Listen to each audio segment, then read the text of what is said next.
ఒక వ్యక్తికి జీవితంలో ప్రభువు యొక్క విశ్వాసాన్ని పొందడం కన్నా గొప్ప విషయం ఇంకొకటి ఉండదు. ఒక వ్యక్తి జీవితంలో ఆయన శీలాన్ని నిర్వచనం చేసేటప్పుడు అనేక కోణాలని పరిశీలనం చేస్తారు. అందులో ప్రభుభక్తిని కలిగి ఉండడం అనేటటువంటిది ఒక విశేషమైనటువంటి కోణం. అందులో సుగ్రీవుడికి స్వామి హనుమ పట్ల అంతటి నమ్మకం. అందుకే దదౌ తస్య తతప్రీతః స్వమానాం కోపశోభితం అంగుళీయమభిజ్ఞానం రాజపుత్రాః పరంతపః అన్నారు మహర్షి. వెంటనే రామచంద్ర ప్రభువు ఆ హనుమని దగ్గరికి పిలిచి తన చేతికి ఉన్నటువంటి ఉంగరాన్ని అంగుళీయకాన్ని తీసి, ఓ హనుమ, నేను ఇది సీతమ్మ తల్లి దుఃఖం పోవడానికి అభిజ్ఞానంగా నా గుర్తుగా నీకిస్తున్నాను అని ఇచ్చారు. అంత పరమ పూజనీయమైనటువంటి వస్తువు తన స్వామి అయినటువంటి రామచంద్ర ప్రభువు యొక్క చేతి ఉంగరం కనుక దానిని తల మీద ధరించి వెళ్ళారు స్వామి హనుమ. వాల్మీకి మహర్షి ఆ విషయాన్ని కిష్కింధకాండలో చెప్పారు. కాబట్టి తన ప్రభువు అయినటువంటి సుగ్రీవుడు తనకి ఏ కార్యాన్ని ఎంత విశ్వాసంతో అప్పచెప్పాడో ఆ కార్యక్రమాన్ని క్షణం స్మరించి ప్రభు కార్యము భగ్నం కాకుండా ప్రవర్తిస్తారు తప్ప, నా యందు బలపరాక్రమములు ఉన్నాయి కాబట్టి నా కీర్తి ప్రతిష్టలు నిలబడడానికి యథేచ్ఛ అయినటువంటి రీతిలో నేను ప్రవర్తిస్తానని ప్రవర్తించేటటువంటి లక్షణం ఆయన యందు ఉండదు. అందుకే ఎక్కడెక్కడ హనుమని స్మరిస్తారో, ఎక్కడెక్కడ హనుమని పూజిస్తారో, ఎక్కడెక్కడ హనుమకి నమస్కరిస్తారో అక్కడక్కడ కార్యములన్నీ కూడా విజయవంతములవుతాయి. మహాభారతంలో అర్జునుడంతటి వాడు తన రథ పతాకం మీదకి స్వామి హనుమని ఆవాహన చేసి నిలబెట్టుకున్నాడు. హనుమ యొక్క జీవితంలో విశేషమేమి అంటే హనుమ ఎక్కడ ఉన్నారో అక్కడ ప్రాణములు నిలబడతాయి. లోకంలో దుఃఖము అన్న మాటకు పరాకాష్ఠ ఒకటి ఉంటుంది, చిట్ట చివరి హద్దు. ఏది ఆ హద్దు అంటే ప్రాణములు విడిచిపెట్టేయాలనేటంతటి భయంకరమైన శోకమును పొందడమే కష్టాలకన్నిటికీ కూడా చివరి ఒడ్డు.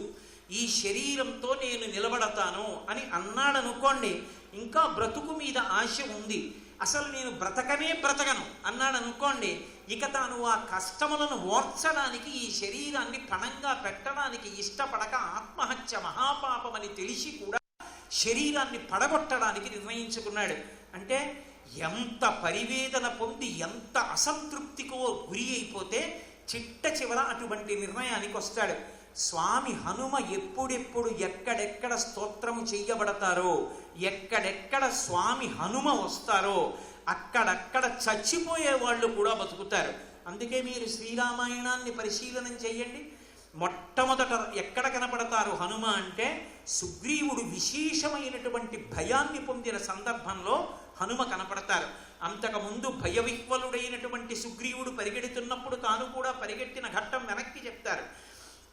ఆ సుగ్రీవుడు రామలక్ష్మణులు ఇద్దరూ కూడా నరులు, వాళ్ళిద్దరూ వస్తుంటే చూసి వాలి నన్ను సంహరించడానికి ఎవరినో పంపించాడని భయపడి పారిపోతున్నాడు.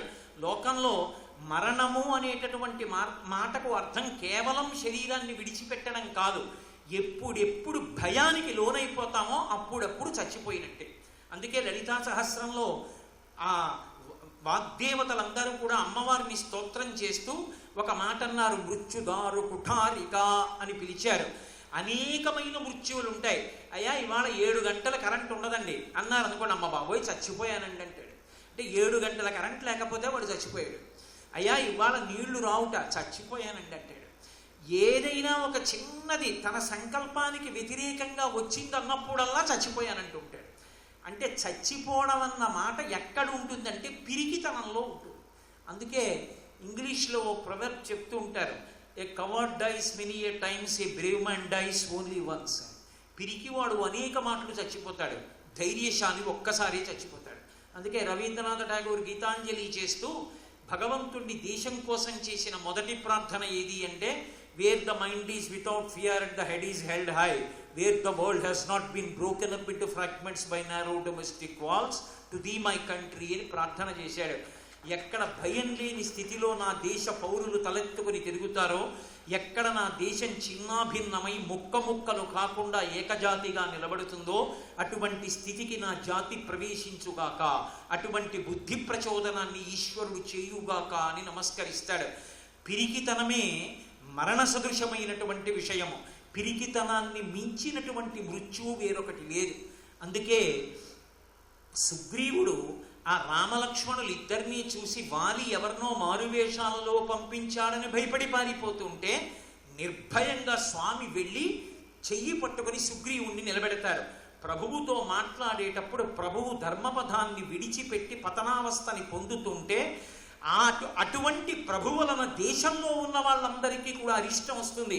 ధర్మాన్ని విడిచిపెట్టి పరిగెత్తి పారిపోయేటటువంటి లక్షణం ఉన్నటువంటి ప్రభువు చేత పరిపాలింపబడినటువంటి పాలితులు సంతోషాన్ని పొందలేరు. రామాయణం అరణ్యకాండలోనే మారీచుడు రావణాసురుడితో మాట్లాడుతూ అంటాడు, స్వామినా ప్రతికూలేనా ప్రజాతీక్షిణేన రావణ రక్షమాన నవర్ధంతే మేషా గోమాయునాయధ అంటాడు.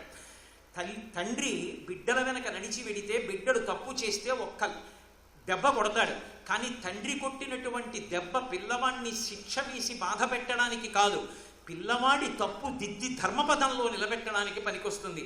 అందుకే తండ్రి బిడ్డల వెనక నడిచినట్టుగా నడిచి ప్రజల్ని శాసించి ఉద్ధరణ చేసిన వాడెవరో వాడు ప్రభు. అంతేకాని గొర్రెల మంద వెనకాతల కాపలాగా ఒక నక్క బయలుదేరింది అనుకోండి, బయట జంతువులు వచ్చి గొర్రెల్ని తినక్కర్లేదు, నక్కే తినేస్తుంటుంది రోజు ఒక జంతువుని.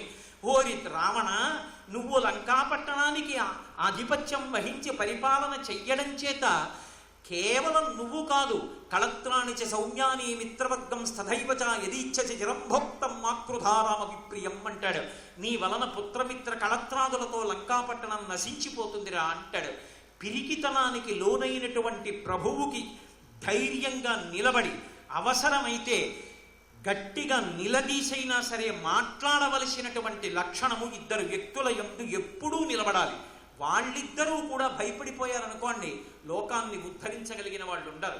ఒకటి, అలా ధైర్యంగా మాట్లాడవలసిన లక్షణం గురువుకు ఉండాలి. ఎవడేమనుకుంటాడో అన్న భయం గురువుకు ఉండకూడదు. రెండవది, మంత్రికి ఉండాలి. ప్రభువు ఎప్పుడైనా దోషం చేస్తుంటే పిరికితనానికి వశుడైతే మంత్రి దిద్దాలి. అందుకే ఒకానొకనాడు లోకము దోషం చేస్తుంటే భజ గోవిందం గోవిందం భజ మూఢమతే సంప్రాప్తే సన్నిహితే కాలే నహి నహి రక్షతి డుక్రుంకరణే అని మూఢమతే అని పిలిచైనా సరే లోకానికి గోవిందనామాన్ని ప్రచారం చేసి, ఒరే మృత్యు వచ్చేస్తోందరా, ఈ శరీరాన్ని సక్రమంగా వాడుకుని మళ్ళీ పుట్టవలసినటువంటి అవసరం దేని రీతిలో పునరపి జననం పునరపి మరణం పునరపి జనని జఠరే చయనం ఇహ సంసారే బహురుస్తారే కృపయాపారే పాహిమురారే అనేటటువంటి రీతిలో శరీరాన్ని ధార్మికమైనటువంటి భక్తితో కూడిన కర్మలయందు అనుష్ఠానానికి వినియోగించి ఈశ్వరుని యొక్క అనుగ్రహం చేత మళ్ళీ పుట్టవలసినటువంటి అవసరం లేని స్థితిని కానీ అథవా ఉత్తర జన్మలలో మరింత అనుష్ఠాన బలాన్ని పొందగలిగినటువంటి కుటుంబంలో పుట్టగలిగినటువంటి అదృష్టాన్ని కానీ పొందకుండా కేవలం ధనార్జన ఎందుకురా పాడు చేసుకుంటామని మూఢమతే అని పిలిచి లోకాన్ని దిద్దిన ఘనత శంకర భగవత్పాదుల. గురువుగా ధైర్యం ఉండాలి, మంత్రిగా ధైర్యం ఉండాలి. మహామంత్రి తిమ్మరసు కృష్ణదేవరాయలకి పట్టాభిషేకం చేస్తే పక్కకి పిలిచి ఈడ్చి కొట్టాడు లెంపకాయ. కొడితే చెయ్యి చంప మీద పెట్టుకుని కన్నీటి ధారలు కారుస్తూ నిలబడ్డాడు రాయలవారు. అప్పాజీ ఎందుకు కొట్టారని అడగలేదు. అప్పాజీ మీరు కొట్టారంటే ఏదో ఉంది, నాకేదో చెప్పాలనుకుంటున్నారన్నాడు. ఒక్క దెబ్బ నిష్కారణంగా కొడితేనే నీ కన్నుల వెంట నీరుచ్చింది. నువ్వు ఇప్పుడు చక్రవర్తివి కాబోతున్నావు, పట్టాభిషేకం చేస్తున్నారు. సాహితీ సవరాంగణ సర్వభౌమ లలిత కళాప్రియ కవిపండిత పోషక విద్వత్కవి అని నిన్ను స్తోత్రం చేస్తారు. స్తోత్రాలకి విబ్బిపోయి రాచపదవిలో కూర్చుని వెయ్యకూడనంత శిక్ష నిరపరాధికి వేస్తే వాడెంత బాధపడతాడో, ఒక నిరపరాధి శిక్షింపబడిన కారణం చేత వాడు పొందిన పరివేదన కారణంగా నీ సింహాసనము భ్రష్టమైపోతుంది. కనుక శిక్ష వేసే ముందు నువ్వు చక్రవర్తిగా కూర్చున్నంత కాలం గుర్తు పెట్టుకోవాలని నిన్నొక దెబ్బ కొట్టాను రాయా, నువ్వు జ్ఞాపకం ఉంచుకో అన్నాడు. అది చెప్పిన వాడు మంత్రి.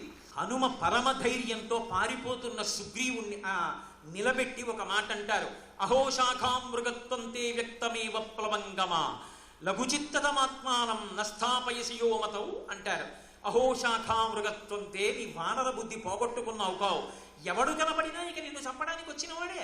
ఇలా భయపడి చెట్లు పుట్టలు పట్టుకుని కొండలు పట్టుకుని పారిపోయేటటువంటి లక్షణం ఉన్నవాడివి రాజ్యాన్ని స్థాపిస్తావు, వానరుని నేను పరిపాలిస్తావు, నువ్వెలా ప్రభువు అవుతావు? పిరికితనాన్ని విడిచిపెట్టు, నిలబడు, ముందు ధైర్యంగా నిలబడి మాట్లాడు. ఆ వచ్చిన వాళ్ళు నన్ను చంపేస్తారని భయం వేస్తోందన్నాడు. భయాన్ని విడిచిపెట్టు, నేను పెడతాను, వెళ్ళి వాళ్ళు ఎవరో కనుక్కొస్తాను. అయినా పూర్తిగా భయం పోలేదు.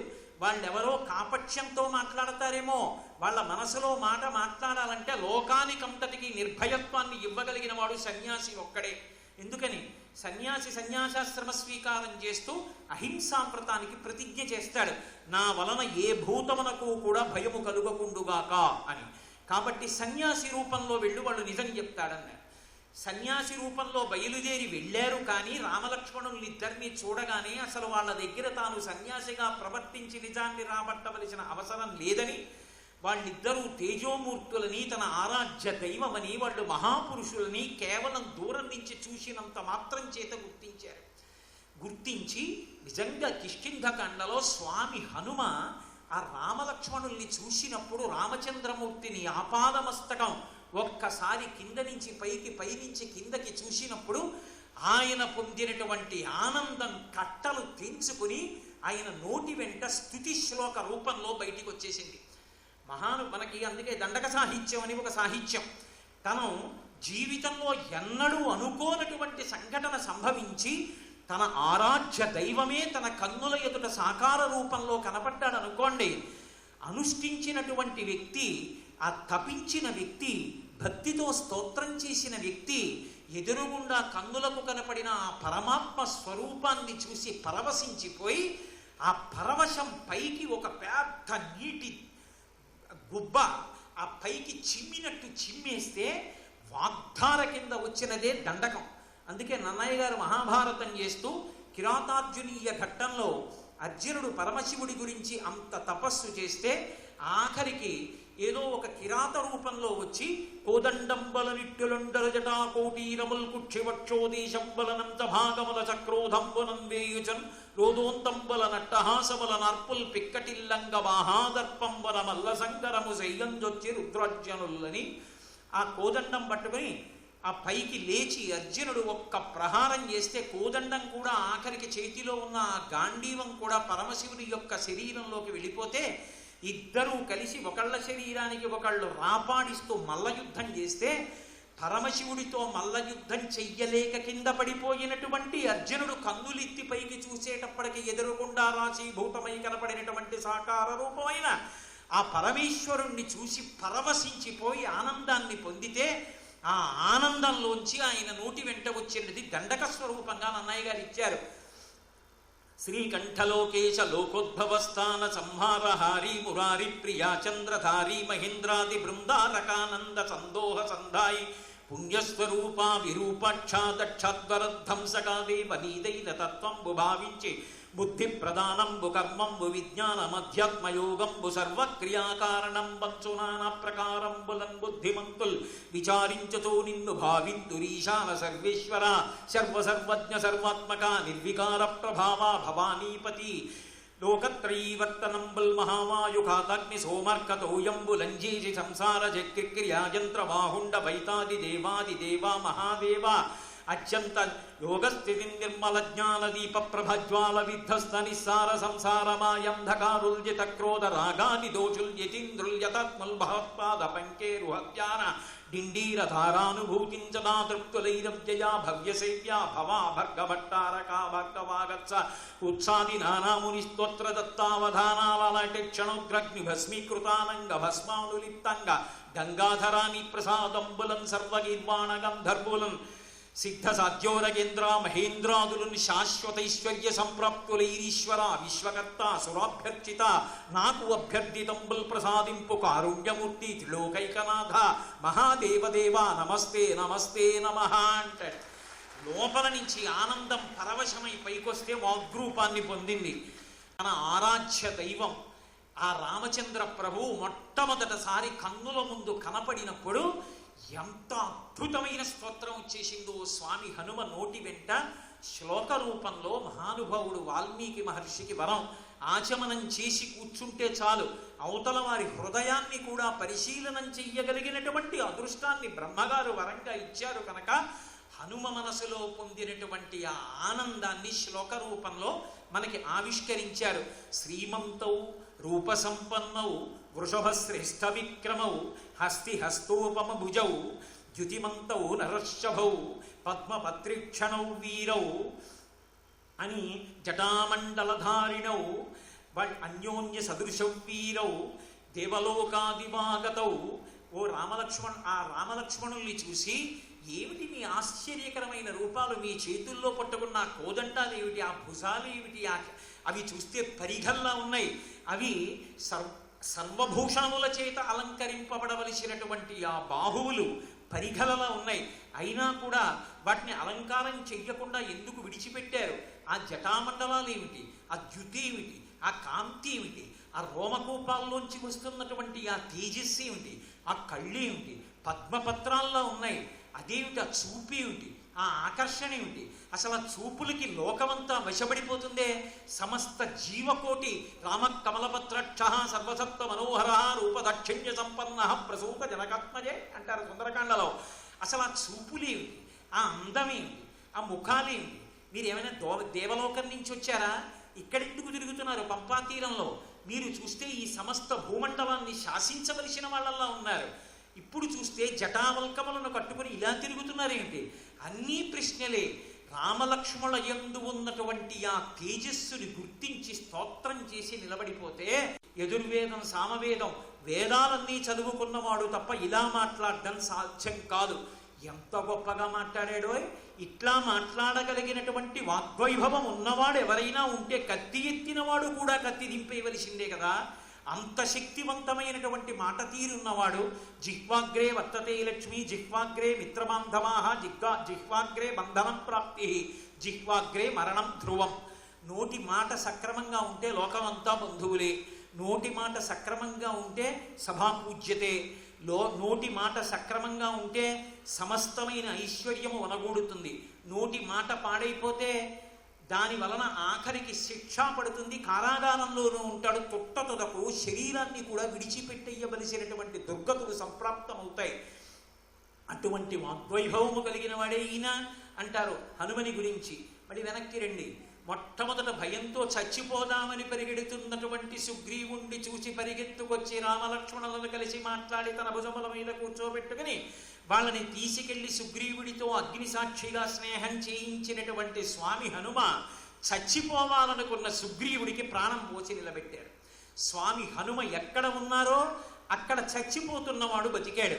మళ్ళీ ఇన్ని నెలలు గడిచిపోయాయి. ఎవరు దక్షిణ తీరానికి వెడతారంటే ఆ దక్షిణ దిక్కుకు వెళ్ళినటువంటి వానర సమూహం అంతా కూడా ఒక బిలంలోకి చేరిపోయి సుగ్రీవుడిచ్చినటువంటి కాలం దాటిపోతే వెనక్కి వెడితే సుగ్రీవాజ్ఞ శిరచ్ఛేదం చేసేస్తాడు. ఆఖరికి పిరికితనంతో అంగదాదులు ప్రాయోపవేశం చేస్తామంటే మళ్ళీ వాళ్ళకి ధైర్యం చెప్పి నేను 100 యోజనముల సముద్రాన్ని దాటి వెడతానని ప్రతిజ్ఞ చేసి రామార్థం వానరార్థం చకీర్షం కర్మదుష్కరం సముద్రస్య పరంపారం దుష్ప్రాపం ప్రాప్తుమిచ్చతి అంటారు. తన కొరకు కాదు, రాముడి కోసం, వానరుల కోసం, మహానుభావుడు వానరజాతి ప్రతిష్ట కోసం, తనని నమ్ముకున్న వాళ్ళకి ప్రాణభిక్ష పెట్టడం కోసమని 100 యోజనముల సముద్రాన్ని దాటి వెళ్ళారు. తీరా వెళ్ళిన తరువాత లంకాపట్టణాన్నంతటినీ అన్వేషించి సీతమ్మ జాడ కనిపెట్టి శిశుపావృక్షం కింద కూర్చొని ఉన్నటువంటి సీతమ్మ యొక్క శీల వైభవానికి మురిసిపోయి తుల్యశీల అని ఆ సీతమ్మ యొక్క వైభవం చెప్తూ త్రైలోక్య రాజ్య సంపన్నం, 3 లోకములలో ఉన్నటువంటి ఐశ్వర్యమంతా కూడా నాప్నుయాత్కలాం, సీతమ్మ తల్లిలో 16వ వంతుకు సరిపోదని ఆయన మురిసిపోతున్నటువంటి సమయంలో అకస్మాత్తుగా సీతమ్మ లేచి సీతాధవేణ్యుగ్రహణం గృహీత్వా ఉద్బధ్య వేణ్యుగ్రథనేన శీఘ్ర అహంగమిష్యామి యమస్య మూలం అని, నేను యమ సన్నిధానానికి వెళ్ళిపోతాను, ఇక్కడ నేను ఇంకా బ్రతకలేను. ఆవిడికి తెలియదా ఆత్మహత్య చేసుకోకూడదని? కానీ అక్కడ ఆఖరికి చచ్చిపోదామంటే చావనివ్వడు రావణుడు. తాను ఎలా కోరుకుందో అలా బ్రతుకుదామంటే బ్రతకనివ్వడు. ఈ రెండిటి మధ్య క్షోభపడిపోయింది తల్లి. అసలు రామాయణంలో కష్టం ఎవరిది అని అడిగితే రామచంద్రమూర్తిది కాదు. ఎందుచేత అంటే కష్టాలలోకెల్లా పెద్ద కష్టం ఏమిటంటే తన కష్టాన్ని చెప్పుకోవడానికి ఒక మనిషి లేకపోవడం. ఒక మనిషి పక్క నుండి కష్టాన్ని చెప్పుకున్నాడు అనుకోండి, ఆ చెప్పుకున్నటువంటి కారణం చేత శాంతి కలుగుతుంది. రామచంద్రమూర్తికి పక్కన లక్ష్మణస్వామి ఉన్నారు, హనుమ ఉన్నారు, సుగ్రీవుడు ఉన్నారు, వానరులు ఉన్నారు. సీతమ్మకి ఎవరున్నారు? ఎవ్వరు లేరు. తల్లి 10 నెలల పాటు ఏడుస్తూనే ఉంది. అశ్రుపూర్ణముఖీం దీనాం కృషాం అనసనీనచ అని వాల్మీకి మహర్షి వర్ణించినట్టు బాష్పధారలు కారి కారి ఆమె యొక్క వక్షస్థలాన్ని ఆచ్ఛాదించినటువంటి ఆ పవిట అంత తడిసి ముద్దైపోయింది. అంత ఏడ్చింది తల్లి.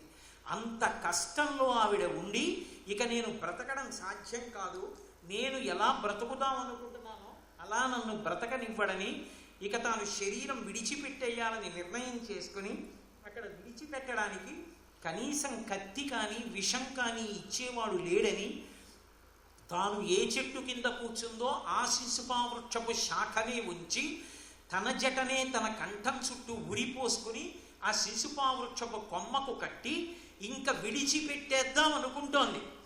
అక్కడ బ్రతికించారు సుగ్రీవుణ్ణి, బ్రతికించారు రామచంద్రమూర్తిని, నేను వెడుతున్నానని బ్రతికించారు సుగ్రీవుణ్ణి. మళ్ళీ హనుమ వెడుతున్నారు, సీతాదర్శనం అవుతుంది, మాట నిలబడుతుందని. ఇక్కడికి వచ్చారు, సీతమ్మ ప్రాణం విడిచిపెట్టేయడానికి సిద్ధంగా ఉంది. అటువంటి స్థితిలో అకస్మాత్తుగా ఆమె లేచి ఉరిపోసుకుంటూ ఉంటే ఆ శిశుపావృక్షం మీద కూర్చున్నటువంటి హనుమ అంతటి వారు ఏం చెయ్యాలో ఆయనకు అర్థం కాలేదు. ఏవం బహువిధాం చింతాం చింతయిత్వాం మహాకపి సంసర్వం మధురం వాక్యం వైదేహ్య వ్యాజహార అంటారు మహర్షి. బహువిధముల చింతన చేసి ఇప్పుడు నేను ఏం మాట్లాడతాను, నేను బ్రాహ్మణుల్లా సంస్కృతంలో మాట్లాడితే వచ్చినది వానరం ఏమిటి, సంస్కృతంలో మాట్లాడుతోంది ఏమిటని సీతమ్మకి అనుమానం వస్తుంది. పోనీ ఇప్పుడు నేను ఏదైనా మాట్లాడినా కూడా పైకి చూసి వానర రూపంలో రావణాసురుడే వచ్చాడనుకుంటుంది. పైగా నేను మాట్లాడితే పైనుంచి ఎవరో మాట్లాడుతున్నారని గుర్తించినటువంటి రాక్షసులు లేచి నాతో యుద్ధం చేస్తే యుద్ధం జరిగినప్పుడు జయాపజయములు విధి నిర్ణీతములు కనుక నేను గెలవవచ్చు, రాక్షస స్త్రీలు గెలవవచ్చు, ఎవరు గెలిచినా సీతమ్మని మళ్ళీ తీసుకెళ్లి రావణాసురుడు ఎక్కడో ఎవ్వరికీ తెలియని చోట దాచేస్తే నేను వచ్చి ఇంత కష్టపడి చతురంగుళమత్రోపినావకాశస్య విద్యతే రావణంతఃపురే తస్మిన్ యంకపిర్న జగాయ సహ అని 4 అంగుళాలు విడిచిపెట్టకుండా లంకాపట్టణాన్ని అంతటినీ శోధించినటువంటి ఫలితం నిష్ప్రయోజనమైపోతుంది. కాబట్టి నేను ఇప్పుడు ఏం చెయ్యాలని వ్యాకులత పొందితే హనుమ నోటి వెంట ఎప్పుడు ఎక్కడ ఏది మాట్లాడాలో అర్థం కాని స్థితిని పొందేశారు. మహానుభావుడు అటువంటి స్థితిని పొందేస్తే అప్రయత్నంగా ఆయన నోటి వెంట వచ్చేటటువంటిది రామనామామృతం, రామకథ చెప్తారు. ఆయన వెంటనే రామకథ మొదలుపెట్టారు. ఏదో రాజా దశరథో నామ రజకుంజరమాజిమాన్ పుణ్యశీలో మహాకీర్తి రుజుర్రాసి మహాయశ, ఏదో సంపూర్ణ రామాయణ ప్రవచనం చేసినట్టు, సుందరకాండ ప్రవచనం చేసినట్టు గంటల గంటల రామకథ చెప్పుకుంటూ పైన శిశుపావృక్షం మీద కూర్చుంటే ప్రాణాలతో ఉండడానికి ఆ తల్లి సిద్ధంగా లేదు. విపరీతమైనటువంటి నిర్వేదానికి గురై తన జటని కంఠం చుట్టూ తిప్పుకుని శిశుపావృక్షపు కొమ్మకి కట్టేసి ఇక కొమ్మ విడిచిపెడితే ఆవిడ శరీరం తేలిపోతుంది. ఈ లోపల ఆవిడికి బ్రతకాలన్న ఆశ కలగాలి. అంటే ఎంత తొందరగా మాట్లాడాలి, ఆవిడ చెవిలో ఎంత తొందరగా వెళ్ళాలి, ఎంత తొందరగా ఆవిడికి బ్రతుకు మీద ఆశ పుట్టాలి. అందుకే ఎంత తొందరగా చెప్పేశారంటే రామకథని ఎక్కడ ఎంత ఎప్పుడు ఎలా మాట్లాడాలో ఆయనకే తెలుసు. సర్వం శ్రీ ఉమామహేశ్వర పరబ్రహ్మార్పణమస్తు. స్వస్తి.